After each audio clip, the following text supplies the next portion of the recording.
Mandla, today we are talking about aligning mind and body, turning plans into reality. Why is alignment necessary to implement plans? When we think of the mind and the body, Amanda, I think we often forget that the mind responds to what the body feels and vice versa. And particularly for leaders, they need to be so diligent and careful in terms of how they manage that mind and body link. So, for example, imagine you have a leader that is highly stressed. They are not responding in a calm way to stresses. That will trickle down to the rest of the team. And the rest of the team then comes on edge. They then don't have a safe space to be able to implement whatever plans the leader wants them to implement.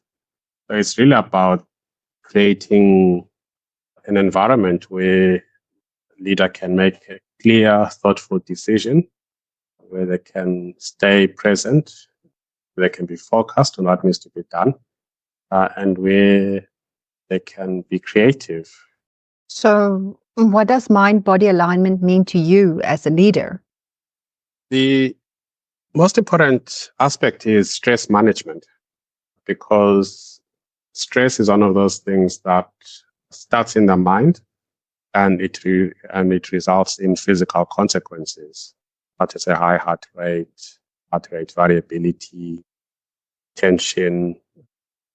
Yes, so the element of stress directly counteracts your ability to be healthy as a leader, healthy physically and emotionally.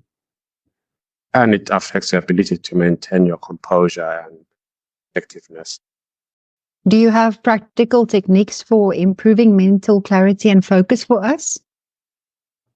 Exercise is one of the techniques I use if I'm feeling really clouded or stuck.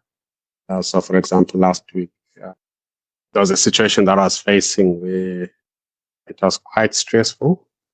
And only after I went for a run, I found that during the run, I started thinking it through, realizing that the situation wasn't as bad as I thought it was.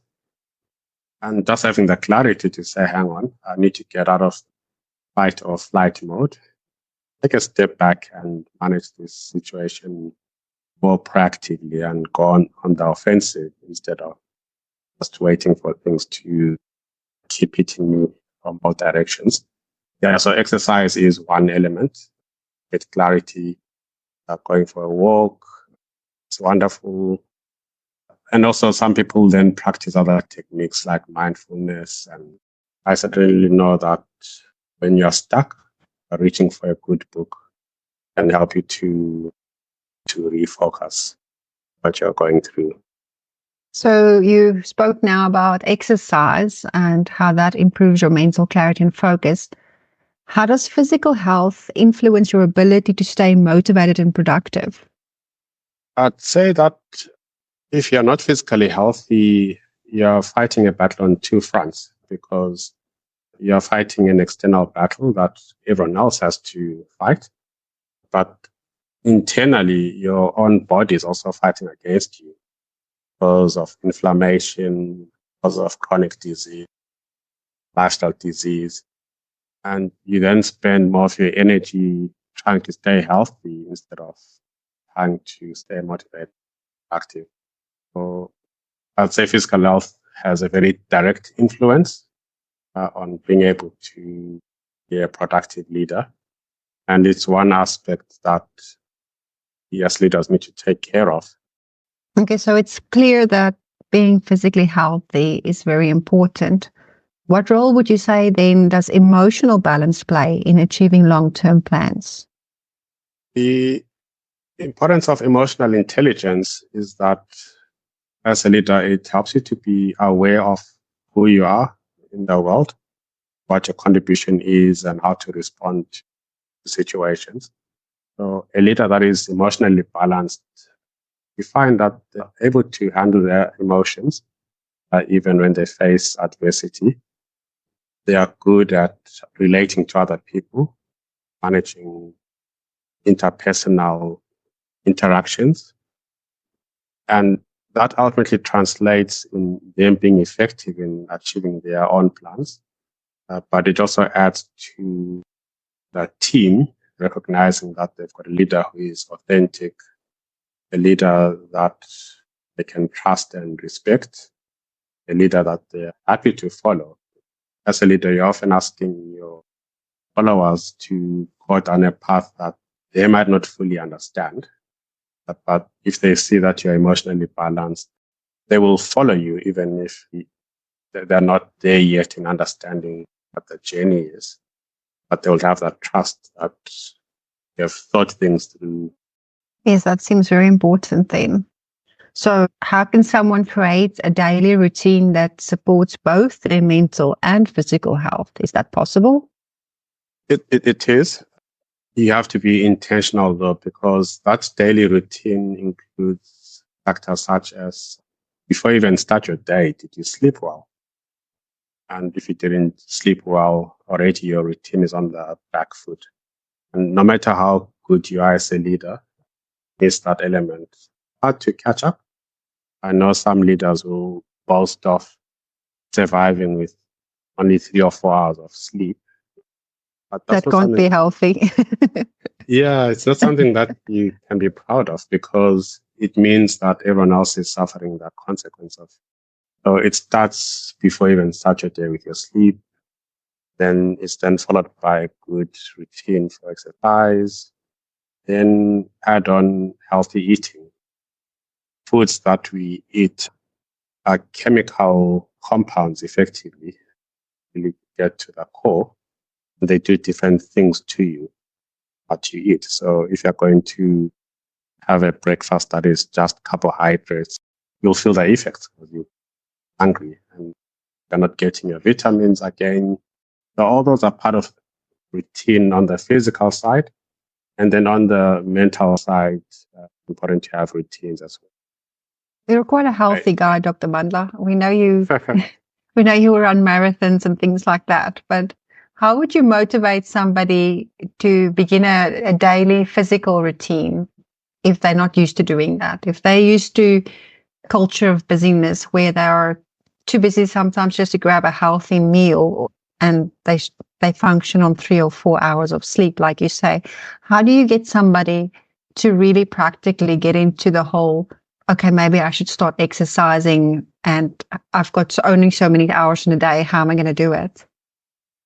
It's difficult to take a horse to water and make it drink. But what you can do is to show them what the benefits are that they might be missing on. You might show them how other leaders handle similar situations. And if their self-motivation is not high enough, that's when you need to co-labor with other people that are in a similar position. That's a good idea. Yeah, yeah. I mean, that's what I do myself. I mean, when I'm feeling like these healthy routines too difficult for me, exercising with someone helps because they might pull you up. And then it's important to look at steps that are needed to get your daily routine. I remember many years ago, a friend once said to me that the road to an unhealthy takeout is a lot shorter than the road to making a healthy meal. Oh, yes, definitely. And what you then need to do is to say, well, if that road is long, how do I make it shorter? So I buy a pre-packed healthy meal, so I don't have to be waking up early. Okay, so that makes sense. Yes, yeah. So that's one way of motivating someone. Okay. What are some common mistakes and obstacles people face when trying to align their mind and body, and how can they overcome them? I think one big mistake is not communicating because you don't exist in a vacuum, and you try and figure out your alignment all by yourself. There is a chance that you may fail. So important to not start that journey by yourself, but to start that journey with others. That's the most effective way to cover these obstacles.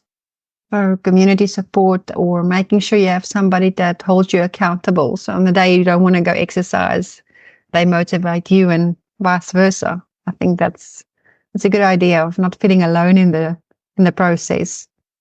So as we close, what does Conquer Your Mountains, your book, have to say about alignment? Week 37 deals with being aware of our shortcomings as related to alignment. Mm-hmm. And it says, having dealt with unbelief, you recall we spoke about unbelief the last episode. Oh, yes, But we did, yes. That's a healthy realization, provided that at the same moment, I also realized that I can put together a plan. That's very inspirational. Thank you so much, Dr. Mandla. And thank you for joining us today. My name is Amanda de Wet, and I am the senior editor at Luca, the faith and inspiration imprint of Penguin Random House South Africa. And I'm Mandla, the author of an inspirational book called Conquer Your Mountains,